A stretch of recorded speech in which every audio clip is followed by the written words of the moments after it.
Post mortem report అయింది కదా పాస్టర్గా అది. సో రిపోర్ట్లో ఏమొచ్చాయి మీకు?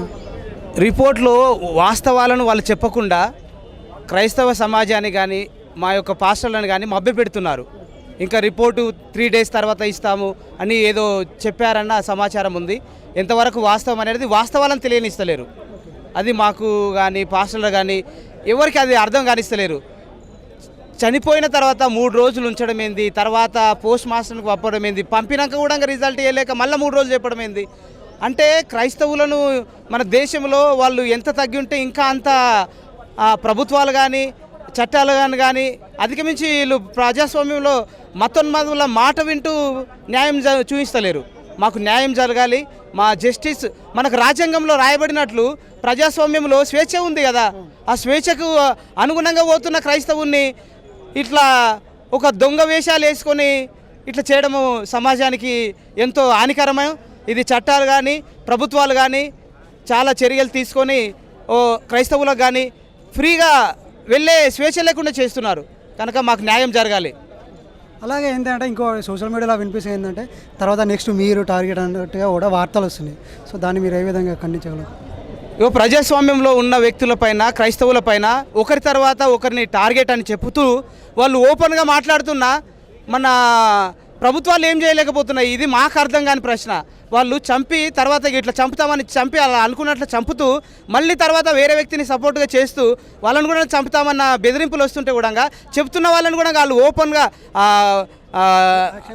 తీసుకోకుండా వాళ్ళు ఆన్లైన్లో చెప్తున్నా ఇప్పుడు వీడియోలలో పెడుతున్నా కూడా ఎందుకు చర్యలు తీసుకుంటలేరు? ఈ చట్టాలు ఎందుకు మాకు అనుకూలంగా క్రైస్తవునికి లేవు అనేది మాకు అర్థం కాని ప్రశ్న. అది అతి త్వరలో జరగాలని దేవుని ప్రార్థిస్తున్నాం. ప్రజాస్వామ్యంలో క్రైస్తవుడు ఎప్పుడైనా బాగులేని వ్యక్తులను బాగు చేసిండు. తాగుబోతులు బాగుపడ్డారు, నరహత్యలు చేసేవాళ్ళు బాగుపడ్డారు, ఒక దొంగతనం చేసేవాళ్ళు బాగుపడ్డారు. ఇట్లా సమాజాన్ని మేలు చేస్తున్న వాళ్ళని మీరు చంపుతున్నారు. మేము క్రైస్తవులము ఈ దేశంలో పుట్టి మేము తరతరాల నుంచి మేము ద్రవిడులుగా పిలువబడి ఈ దేశంలో ఉన్న మమ్మల్ని మీరు చంపుతున్నారంటే అది మాకు అంతు చిక్కని ఒక ఆవేదన. అందులో మన దేశ నాయకులలో మహాత్ములలో పెద్దలు నెహ్రూ అలాంటి గొప్ప వాళ్ళే చెప్పారు, క్రైస్తవులు నిద్రపోతున్న శివం లాంటి వాళ్ళు, వాళ్ళ దగ్గరికి పోకండి, లేక వాళ్ళు ఎప్పుడైతే తిరగబడితే అప్పుడు సమాజానికి శాంతి ఉండదన్నది అని చెప్పారు. అలాంటి స్థితి మేము మీలాగా దొంగ దెబ్బ కొట్టాలి లేకపోతే మేము కూడా ఇలా చేయాలన్న ఆలోచనలు మాలో గిట్ట వచ్చాయనుకో ఏం జరుగుతుందని ఆలోచించలేకపోతున్నాం. కనుక దయచేసి మమ్మల్ని సమాధానంతో శాంతియుతంగా మా ప్రచారాలు కానీ మేము చెప్పే వాక్యాలు కానీ చెప్పుకోనివ్వండి. వినేవారు వింటారు, వినని వాళ్ళని మేము వెళ్ళి వినమని చెప్పలేము కదా. మీరు చేస్తున్నా మేము అడ్డుపడతలేము. ఏ నాడైనా ఎక్కువ క్రైస్తవుడు ఒక వ్యక్తిని వాళ్ళ మతం గురించి కానీ వాళ్ళకు సంబంధించిన ఏ దాని గురించి అని చెప్పినప్పుడు అడ్డుకున్నారన్న చరిత్ర లేదు. కానీ మన చరిత్రలో క్రైస్తవులను మన దేశంలో పుట్టల గొడుగులాగా చంపుతున్నారు, పుట్టుకొస్తున్నారు. కానీ సత్యాన్ని ఆపలేరు. మేము గొప్ప వక్తని, మాకెంతో ప్రయోజనకరంగా మాకు తెలియని సత్యాలు దేవుని వలన పొందుకొని మంచి జ్ఞానమును అందించిన మా వక్తని కోల్పోయినాం. ప్రవీణ్ అన్న ఎంతో చాలా జ్ఞానవంతుడు, అలాంటి వ్యక్తిని చంపారు. అది మాకు చాలా బాధాకరం. దానికి తగినట్టు పనిష్మెంట్ ప్రభుత్వాల వలన కంపల్సరీ జరుగుతుంది. మేము నమ్ముకున్న దేవుడు మాత్రం నమ్మదగిన దేవుడు, ఆయన పగ తీర్చుకుంటున్న దేవుడు. కనుక మేము పగ తీర్చుకోము, ప్రేమను చూపుతాము. మా ప్రేమను అర్థం చేసుకొని మాకు చట్టాలు కానీ ప్రభుత్వాలు కానీ మేలుకరంగా ఉండాలని, ప్రజాస్వామ్యానికి మేలుకరంగా ఉండాలి. దళితులను కొడతారు, క్రైస్తవులను కొడతారు, ముస్లింలను కొడతారు. ఏం రాజ్యాంగం అనుకుంటున్నారు వేరే దేశస్తులు? కనుక మన దేశాన్ని మనం కాపాడుకుందాం, ప్రజాస్వామ్యాన్ని కాపాడుకుందాం. జై క్రైస్ట్, జై ప్రవీణ్ అన్న. ఇంకో క్వశ్చన్ ఇంకోటి అంటే దీని గురించి ఇప్పుడు పెద్దలు ఏం మాట్లాడుతున్నారు? ఇప్పుడు ఇది ప్రవీణ్ గారు మరణించారు కదా, సో దాని గురించి పెద్దలు ఏం మాట్లాడుతున్నారు? పెద్దలు అంటే క్రైస్తవ పెద్దల యొక్క ఉద్దేశం ఏంటంటే క్రైస్తవులమంతా మనము ఒక ఆలోచన మీదకి వచ్చి మన బిడ్డల్ని మనం కోల్పోతున్నాం కనుక మనము మన చట్టాలను మన క్రైస్తవ బిడ్డలను మనం కాపాడుకుందామని అందరూ ఒక్క దాటికి వస్తున్నారు. కనుక ఈ దినమున చూసుకుంటే ఆంధ్ర, తెలంగాణ ఇంకా వివిధ రాష్ట్రాల ప్రజలు తండోపతండాలుగా తరలి వస్తున్నారు. ఇది సమాజానికి చూస్తున్నారు, ఇక ముందు చూస్తారు కూడా. ముమ్మాటికి హత్యే, దీంట్లో ఎటువంటి అనుమానం లేదు.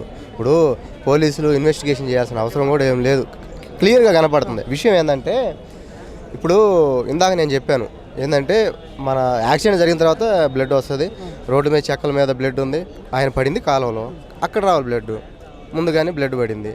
ఇంకొకటి బైక్ బంపర్ ఉంది కదా, ఫ్రంట్ బంపర్ ఉంటుంది కదా, బంపర్ మీద బ్లడ్ ఉంది. మళ్ళీ ఇక్కడ ఛాతి మీద ఫుట్ పెట్టింది, అదొకటి ఉంది. ఇప్పుడు క్లియర్గా ఆగపడుతుంది. ఇప్పుడు ఏంటంటే ఉన్న విషయం ఏంటంటే ఇప్పుడు ఈ పోలీసులు కానీ రాజకీయ నాయకులు కానీ ఇప్పుడున్న పరిస్థితిని వాళ్ళు ఏదన్నా మన పోస్ట్మార్టం రిపోర్ట్ కానీ ఏదైనా బయటికి తీసుకొస్తే ఏదన్నా హింస చెలరేగిద్ది అన్న ఉద్దేశంతో నిజాలు బయట పెడతలేరు. అంతేగాని అది ముమ్మాటికి హత్యనన్నా, ఎవరు అడిగినా కూడా చెప్తారు అంతే, దాని గురించి ఏం లేదు. పోలీసు వాళ్ళు ఏమంటారన్నా మరి? పోలీసులు వాళ్ళు ఏమంటారు, ఇప్పుడు నిన్న నైట్ చూసినట్టయితే మన ఎస్పీ గారు చూపించారు, 2 ఫుటేజ్లు చూపించారు. 2 ఫుటేజ్లో ఫస్ట్ ఫుటేజ్ టోల్ గేట్ దగ్గర, ఇంకొకటి ఏంటంటే ఒక కాలం పొగలేసినట్టుగా వెళ్తున్నట్టుగా. ఇప్పుడు మా ప్రశ్న కూడా అదే కదా, వెళ్తుంది కాలంలో పోవడంతో అట్లాగే పడిపోయినాడు. పడిపోతే ముందు బ్లడ్ ఎందుకు వస్తుంది? ముందు బ్లడ్ రాదు కదా. లేదా ఆయన ఏమన్నా కావాలని అక్కడి నుంచి ఏమైనా బ్లడ్ జిమ్ముకుంటూ వస్తున్నాడా? ఏంటంటే టోల్ గేట్ దాని తర్వాత ఈ మధ్యలోనే ఏదైనా జరిగి ఉండాలి, ఆయన మీద దాడి జరిగి ఉండాలా. దాడి జరిగినప్పుడు ఆయన తప్పించుకునే ప్రయత్నం వచ్చేటప్పుడు ఏదన్నా ఇక ఉన్న దెబ్బలకి స్పృహ కోల్పోయి పడి ఉండాలా అనేది మా అనుమానం. అట్లా పోలీసులు ఏం చెప్తలేరు దీని విషయం మీద. మీరేం కోరుకుంటున్నారు? ఎట్లా న్యాయం కోరుకుంటున్నారు అన్న? న్యాయం అనేది క్రైస్తవులకి ఇప్పటి నుంచి కాదు, గత 10 ఏళ్ళ నుంచి 15 సంవత్సరాల నుంచి ఎప్పుడైతే ఈ బీజేపీ మన అధికారంలోకి వచ్చిందో అప్పటి నుంచి ఈ అణగారిన వర్గాలని తొక్కాలని చూస్తున్న మాట అయితే ముమ్మాటికి వాస్తవం. బీజేపీలో క్రైస్తవులున్నా దళితులున్నా ఎవరున్నా కానీ వాళ్ళ స్థానం ఏందనేది మన ద్రౌపది ముర్ము గారిని చూస్తేనే మనకు అర్థం అవుతుంది ఏంది. కాకపోతే ఏంటంటే ఈ బీజేపీ వచ్చిన కాడి నుంచి ఏంటంటే కొంచెం ఈ మత ఛాందస్యవాదులు ఏంటంటే ఎక్కువ అయిపోయారు సపోర్ట్ తీసుకొని. క్రైస్తవులు న్యాయం ఏం జరగదు నాకు తెలిసి, ఎందుకంటే ఫస్ట్ నుంచి కూడా క్రైస్తవులు న్యాయం జరిగిందంటూ ఏం లేదు. మేము ఒక తాటి మీదకు వచ్చి మా క్రైస్తవులు అందరూ ఒక తాటి మీదకి వచ్చి మొత్తం ఇదనే ఒక ఉద్యమంగా దీన్ని తీసుకొని ఇది ఒక ఏమంటారు భవిష్యత్ తరాలు ఇలాంటివి జరగకుండా, ఇలాంటి దాడులు జరగకుండా గొప్ప వ్యక్తి ఆయన ఏమి గల్లీలో ఉన్నటువంటి చిన్న సువార్థికుడు కాదు, ఆయన ఇంటర్నేషనల్. ఆయన మాలాంటి వాళ్ళు ఎంతోమంది ఆయన ఇన్స్పైర్ చేసినటువంటి వ్యక్తి. మాకు న్యాయం అనేది ఏం జరగాలని మేము కోరుకున్నామంటే నిష్పక్షపాతంగా మాకనేది న్యాయం జరగాలి. ఇన్వెస్టిగేషన్ అనేది ఖచ్చితంగా నీతిగా నిజాయితీగా జరగాలి. అన్యాయంగా అనేది మాకు జరగవద్దు. అన్యాయంగా జరిగితే మాత్రము ఇక్కడ మనుషులతోటి మనం ఏమన్నా అన్యాయం చేసినా మనం ఏం చేయకపోవచ్చు, కానీ నిజమైన దేవుడు ఆయన ఖచ్చితంగా చూసుకుంటాడు. పగడాల ప్రవీణ్ కుమార్ అన్న గత 4 సంవత్సరాల నుంచి నాకు చాలా చక్కగా ప్రేమతో నన్ను ఆదరించిన వ్యక్తి. అన్న నాకు కొన్ని విషయాలు స్పష్టంగా చెప్పాడు. ఏంటి అంటే, నేను ఒక ఫిజికల్ ఎడ్యుకేషన్ టీచర్ని. అన్న ఏమని చెప్పాడంటే, మనిషిని మనిషిగా చూడమని చెప్పు మొదటి వ్యక్తి ఆయనే. ముస్లిం చూడొద్దు, క్రిస్టియన్స్లా చూడొద్దు, హిందువులా చూడొద్దు, ఒక మనిషిని మనిషిలాగా చూడు, ప్రేమించు. ఆయన దగ్గర నుంచే నేను ఎదుటి వాళ్ళతో ఎలా ఉండాలో నేర్చుకున్నాను. నేను మా ఊరికి వచ్చిన ప్రతిసారి నేను అన్నని అన్న నన్ను చక్కగా ఒక తమ్ములాగా ఆదరించాను. నన్ను నిజంగా చెప్తున్నాను, ఆయన లేక ఉన్నందుకు ఈరోజు ఆయన బ్రతుకుంటే ఇంకా బాగుండేమో అనిపిస్తుంది అన్న. ఈ సంఘటన వెనుక మాకు జస్టిస్ ఏంటంటే, మాకు ఈ క్రిస్టియన్స్లో ఒక వాయిస్ అండి. మేము ఈరోజు అందరూ ఇలా ఉన్నాము అంటే కేవలం ఆయన వాయిస్. ఆయనకున్న జ్ఞానము చాలా విలువైనది. ఆయనకున్న ప్రతి ఒక్క మాట విలువైన మాట మాట్లాడాడు. డెబిట్లో కానీ ఎక్కడైనా కానీ ఆయనకి కక్షలు కాదింపులు ఏముండవు. ఆయన మాట విలువైనది అని నమ్మాము మేము. అన్న, ఇప్పుడు ఒక మనిషిని మనిషిలాగానే చూడాలి అనేసి అన్న అతన్ని ఈ విధంగా ఎందుకు చేశారని మీరు అనుకుంటున్నారు? అదే అన్న, ఇప్పుడు ఒక డెబిట్లో అన్న ఎస్ అంటే వేరే వాళ్ళు రాంగ్ అనాలి. లేదా అన్న ఒకవేళ తప్పు చెప్పింటే అన్న బహిరంగ సభలో వచ్చి క్షమాపణ అడిగే వ్యక్తి. ఎందుకు ఇలా జరిగింది? అదే జస్టిస్ కావాలి. ఈరోజు పవన్ కళ్యాణ్ గారు, తర్వాత చంద్రబాబు నాయుడు గారు దీన్ని దృష్టికి తీసుకెళ్లారు. ఇప్పుడు ఇన్ని జనాలు ఎంతమంది నుంచి వస్తున్నారంటే జస్టిస్ అడుగుతున్నాం ఈ ప్రభుత్వాన్ని. ఇది దయచేసి ప్రభుత్వం మాకు జస్టిస్ న్యాయం జరగాలి. అది ఎక్కడి నుంచి జరిగింది, అన్నకి ఏ విధంగా జరిగింది, ఆ లైవ్లో చూపించినప్పటికీ, అన్నకి పెదాలు ఇలా వేయినప్పటికీ నేను నిజంగా 2 రోజుల నుంచి కోలుకోలేకపోతున్నాను. మాకు ఆ వాయిస్ లేదేమని. ప్రభుత్వం నుంచి మీకు ఎలాంటి సపోర్ట్ కావాలని కోరుకుంటారు? ఖచ్చితంగా దీని వెనుకున్న కుట్ర ఏంటో మాకు ఇస్తుందని నమ్ముతున్నామన్న ప్రభుత్వాన్ని. ఖచ్చితంగా ఇలా ఇస్తేనే నెక్స్ట్ ప్రభుత్వం ఇలా ఏర్పడడానికి ఉపయోగపడుతుంది. నెక్స్ట్ టైం వచ్చేసి వీళ్ళు పలానా వాళ్ళు ఉన్నారని చెప్పేసి పేర్లు కూడా చెప్పడం జరుగుతుంది కదా, దాన్ని ఏ విధంగా మీరు చూస్తారు? ఇప్పుడు రిపోర్ట్ రాకుండా మనం ఎన్ని విధాలుగా రాంగ్ అండి. అన్న హత్య కావచ్చు, లేదా యాక్సిడెంట్ కావచ్చు, కానీ హత్య అని మేమందరం అనుకుంటున్నాం. నాతో పాటు నేను కూడా అనుకుంటున్నాను హత్య అని. దాని వెనుకున్న నిజమేంటో చెప్పాలి ప్రభుత్వం. ఎస్పీ గారు వీళ్ళందరూ ఆధ్వర్యం తీసుకొని నిజాన్ని నిక్రంగా చెప్పాలని నేను కోరుకుంటున్నాను. మీడియా వారికి ప్రత్యేకమైన కృతజ్ఞతలు తెలియజేస్తున్నాను. మరి ఈరోజు మనం 2 రోజుల నుంచి మనం న్యూస్ చూస్తున్నాం. ప్రవీణ్ పగడాల అన్న పేరు తెలియని వాళ్ళు ఎవరు ఉండరు తెలుగు రాష్ట్రాల్లో ముఖ్యంగా. మరి ఎంతో మంచి జ్ఞానవంతంగా దేవుని వాక్యాన్ని సువార్తను ప్రకటిస్తూ అనేక గ్రామాలు తిరుగుతూ ఆయన అనేక సేవలు చేసి ఉన్నారు. అనేక మంది అనాథ పిల్లలను కూడా ఆయన పోషించారని మనం న్యూస్ చూస్తూ ఉన్నాం.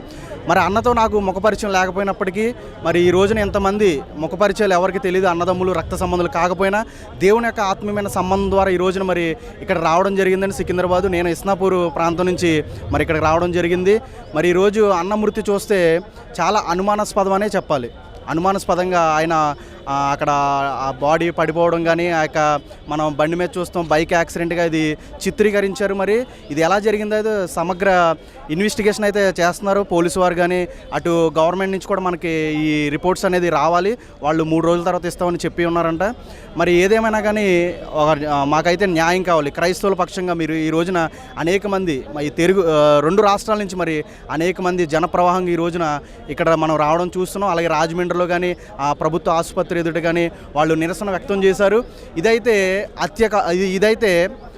యాక్సిడెంట్ కాదు, ఇదొక హత్య అని వాళ్ళు మనం 2 రోజుల నుంచి న్యూస్ ఛానల్ కానీ మరి మీడియా వాళ్ళు చాలా సహకరిస్తున్నారు. వాళ్ళకి ఎంతగానో ధన్యవాదాలు. అలాగే గవర్నమెంట్ కూడా, మన ఆంధ్రప్రదేశ్ గవర్నమెంట్ కూడా స్పందించి దీనికి తగిన న్యాయం జరిగించి పోలీసు వారి చేత తగిన ఇన్వెస్టిగేషన్ అనేది చేయించాలని మేము కోరుకుంటున్నాం. అన్న, అంతమంది అనాథలను ఆరాధించిన అతన్ని మీద ఈ విధంగా ఎందుకు చేశారనేసి మీరు అనుకుంటున్నారు? ఆ సత్యాన్ని ప్రకటించినప్పుడు అనేక మంది విరోధులు వస్తారన్న. మరి వ్యతిరేకంగా మరి ఆయన మాటలు ఎవరినైతే గాయపరిచినాయో మనకైతే తెలియదు, కానీ ఎవరొకరు ఆయన అంటే గిట్టని వారు ఉండొచ్చు,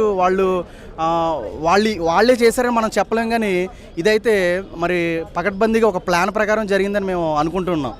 మరి ఈరోజు క్రైస్తవ లోకం ఎంతగానో బాధపడతా ఉన్నటువంటి విషయం చాలా జాగ్రత్తగా గమనించండి. ఒక ప్రవీణ్ పగడాలను మీరు ఆపి ఉండవచ్చేమో, కానీ 1000 మంది ప్రవీణ్ పగడాలు లేపబడబోతున్నారు. జాగ్రత్త సుమా, జాగ్రత్త. నిజాన్ని దాపిపెట్టవచ్చేమో ప్రభుత్వాలు, కానీ దేవుడు ఉన్నాడు. జాగ్రత్త. ప్రభుత్వాలు కూడా కదిలింపబడతాయి, పునాదులు కదిలింపబడతాయి అని జాగ్రత్తగా హెచ్చరిక చేస్తున్నాం క్రైస్తవ లోకముగా. ఈ విషయాన్ని చాలా జాగ్రత్తగా గమనించండి.